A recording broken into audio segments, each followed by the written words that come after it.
Hello students, welcome to our channel. நம்ம இன்னைக்கு exercise 1.2ல third sum வந்து பார்க்க போறோம். இவங்க என்ன கொடுத்திருக்காங்க? x ஓட மதிப்பு கொடுத்திருக்காங்க and y ஓட மதிப்பு ஒரு ஈக்குவேஷனா கொடுத்திருக்காங்க. ஓகேங்களா?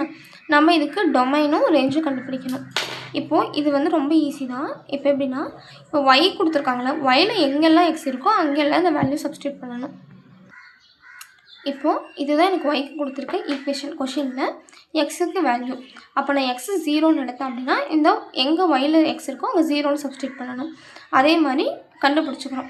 கண்டுபிடிச்சிட்டு முதல்ல ரிலேஷனா எழுதணும்.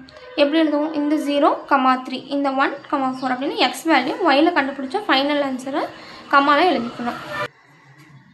இப்போ நம்ம வந்து ரிலேஷன் கண்டுபிடிச்சிட்டோம் உறவு. அடுத்து வந்து டொமைன் கண்டுபிடிக்கிறதுக்கு அப்படியே இந்த x இருக்குங்களா, x செட்டை எழுதணும் அப்படின்னா அது டொமைன், அதாவது இதில் இருக்கிற முதல் எலமெண்ட்டு. ரேஞ்ச் அப்படிங்கிறது இந்த ஒய்யோட ஃபைனல் வேல்யூஸு. செகண்ட் செட் எழுதணும்னா அது வந்துட்டு வீச்சு. ஓகேங்களா? அவ்வளோதான். நம்ம வீடியோ பிடிச்சிருந்தா லைக் பண்ணுங்கள், ஷேர் பண்ணுங்கள், சப்ஸ்கிரைப் பண்ணுங்கள். தேங்க்ஸ் ஃபார் வாட்சிங். பாய்.